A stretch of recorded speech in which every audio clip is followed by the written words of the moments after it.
Excuse me, you there? Yes, you. Have you liked, commented, subscribed, shared our content, and left us a great review? Please do, because that lets us know that you love us and what we do. We're trying to build a community here, folks, with you in mind. So come on, join the fun. Do it right now. What are you waiting for? Well, Crystal, we've now come to the end of our pop roster, which means we are heading around the corner to Metaphysical Corner. We are, but that is very eerie music for what we're actually talking about today, which is a bit more high vibe and fun. Cool. Like, listen, purposeful. It always needs a theremin. All right. Well, you got your theremin today.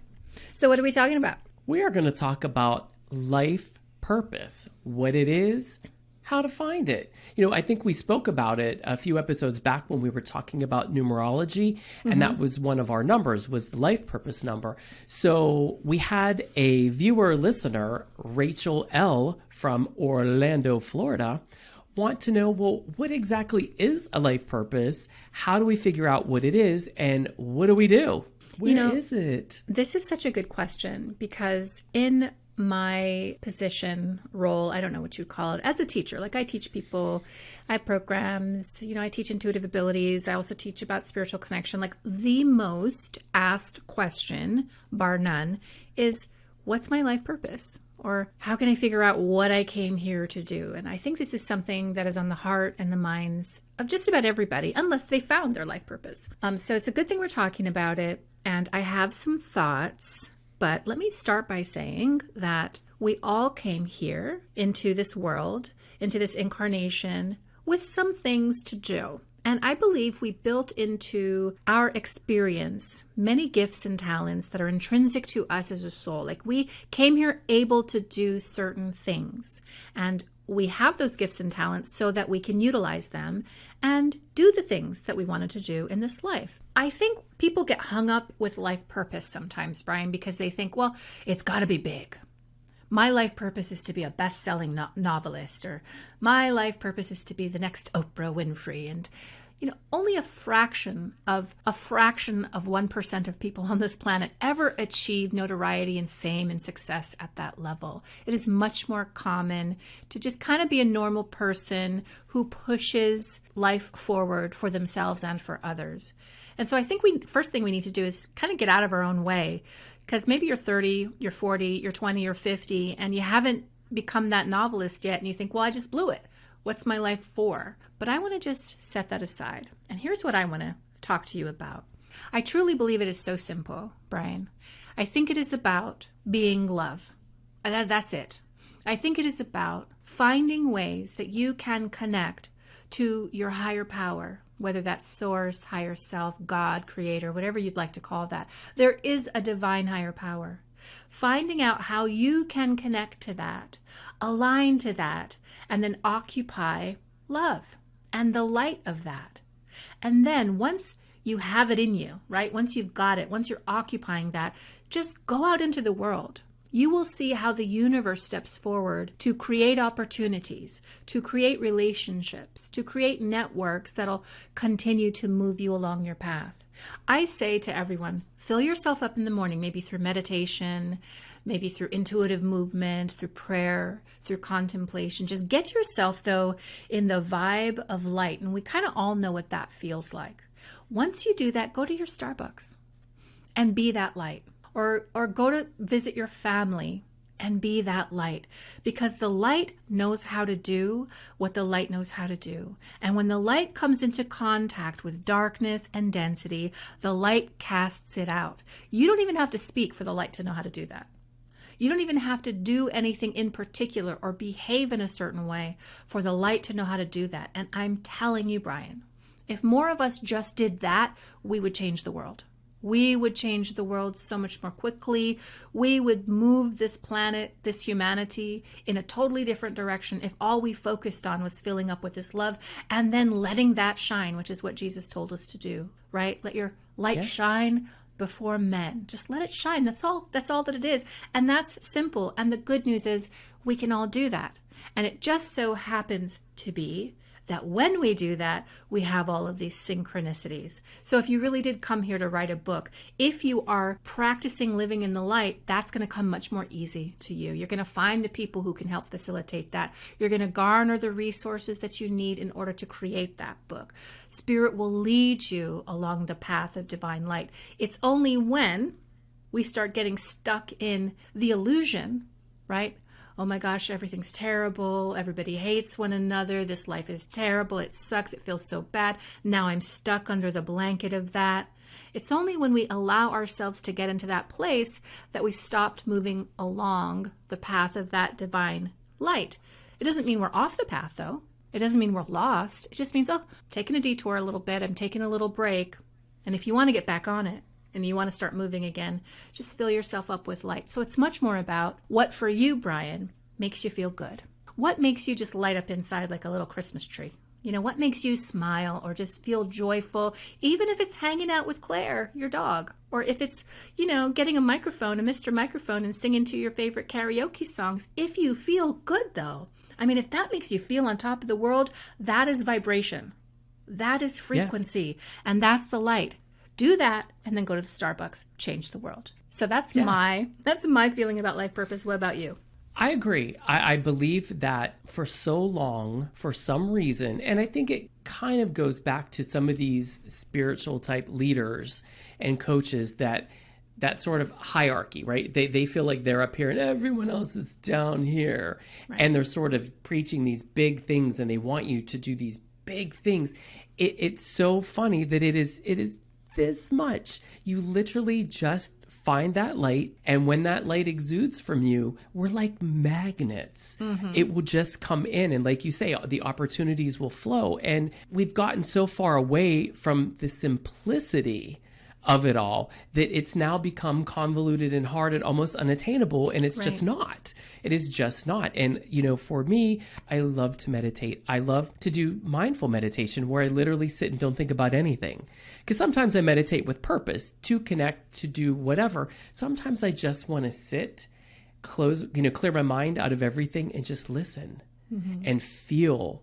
And not knowing what I'm listening for or feeling for, but just to sort of have that moment, 5, 10, maybe 15 minutes. It's amazing that elevates my energy. And, you know, you talk about singing. I mean, oh my God. I mean, I don't think I'm a great singer anymore, but I will be in my car giving full on concerts while I'm driving or sending you, you know, these scenarios with creepy music. And I'm acting out radio shows for you. But it's all of those things elevate me and bring me joy. You're having fun. You're having fun, and play is so important. Yeah, you've got to do that. And, you know, when I get up in the morning, one thing that I do is I stretch.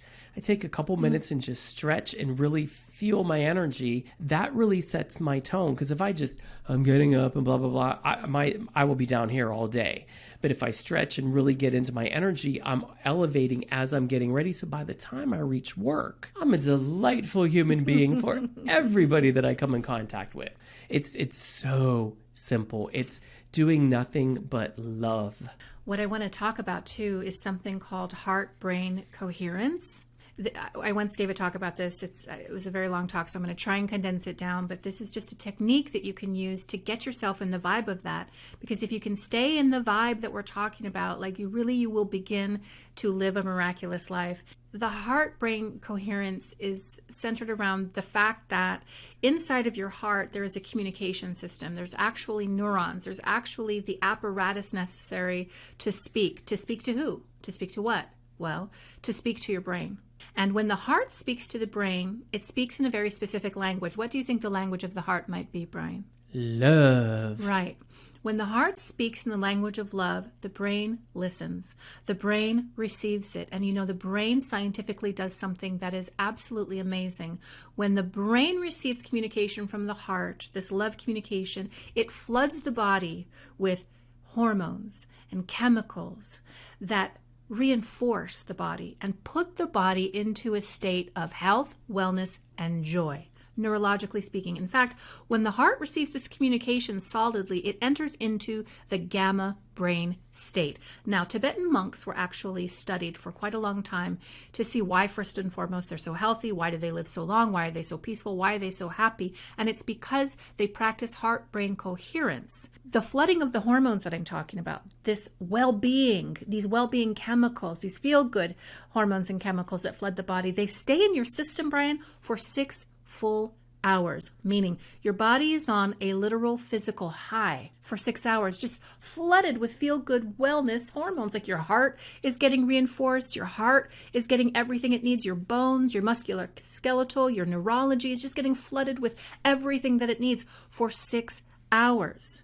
And then after that 6 hours kind of winds down, you go back in and you do it again. You fire up your heart, it starts talking to your brain, and this just kind of keeps you in a state of bliss or high frequency. And do you know how you can fire up the heart? This is important because people want to know that. Like, I want my brain to talk, I want my heart to talk to my brain. The easiest way to do it, first of all, touch. Placing a hand onto the heart. The touch activates whatever it touches. This is why you see renderings and statues of saints with the prayer mudra. They're touching the heart chakra. They're touching the area of the activation. So you touch the heart. And when you're in the space of this, what you want to do is also calm your breathing. You want to take at least 5 seconds inhale, 5 seconds outhale, because when the body breathes in this manner, it's a signal to let down. Because the body only ever breathes in this manner when it feels safe, when it feels supported, when it feels protected. That's when we have this calm breath. So we breathe in this way, the body opens up. And with our hand on our heart, we then bring to mind and truly bring to heart something that we feel grateful for, or something that we feel so much love for. Actually, there's a picture right up there above this bowl. That picture is of my daughter when she's about 2 years old. She's playing in the park and she's just looking at the camera just so. And when I look at that picture, I just fall in love. I'm getting tears right now. So much love. And that's me activating my heart. Sometimes I'll use koa or boon or sunshine, and I'll just sit here and think about, oh, I love my animals so much. They love me unconditionally. Sometimes, Bryan, I just think about my heart. Because when you think about it, your heart has been with you from the moment you came into consciousness. Your heart has been beating ceaselessly all this time to support your systems and functionality, to support you. And your heart is your greatest friend. And so sometimes I'll just spend some time there. Now, in order for the communication system to fire up and start talking to your brain, you need to stay in the space and the feeling of love and forgiveness and gratitude for 3 minutes, 3 full minutes. If you can stay in the space of this for 3 minutes, now your brain is receiving it. Now your brain is tipping over into gamma. Now your brain is starting to flood the body with the hormones. And now we're cooking with gas. Now you've got 6 full hours that you can utilize to get back into a space of health, back into a space of joy, and turn on that light. 6 hours later, you do it again. 3 minutes. And then 6 hours later, you do it again. So morning, noon, and night. Start a practice like that. That's super simple. Everybody has something that they're grateful for. A person, a moment, an experience. Everybody has something that they feel unconditionally loving toward. Use that. And that's how you do it. And that leads to your life purpose. Your joy will always lead you to your life purpose, Bryan. What do you think of that? Literally just a few minutes a day. Mm-hmm. And who can't afford to give themselves 3 minutes at little intervals? That is just such a drop in the bucket, a small little piece of your day that gives you so much for your health, your well-being, your spirituality. Oh my God, and to open up your life purpose. It's amazing. Look at us, Spirit Pop, giving you secrets, sharing secrets. But we all have access to it. And I think what you're talking about is this overwhelm. And it's so hard. How do I get it? How do I do it? How do I manage it? How do I succeed? It's this energy. Was that thunder? That? Yeah. That was awesome. Thunder. God co-signing. God saying yes. God is co-signing. God's co-signing that. But people feel like it's so hard to get ahead that they often just give up. If we could just, instead of giving up, pivot the interest, turn it away from all the things we're trying to attain and do, and simplify. It always comes back to love. It always comes back to light. I love what A Course in Miracles says, Bryan. It says, I have come into this room to bless this room. There is no other reason for me to be here. I have come into this relationship to bless it. There's no other reason for me to be here. Like, if we could all just change our thinking to how can we be a blessing today, you better believe Spirit sweeps in and does whatever it can to facilitate our divine journey, because we're doing the work of Creator when we do this. And that's all we have to do. Like, don't worry about the novel. Don't worry about the rock album. Just be love, and you'll get there if you're supposed to. Absolutely.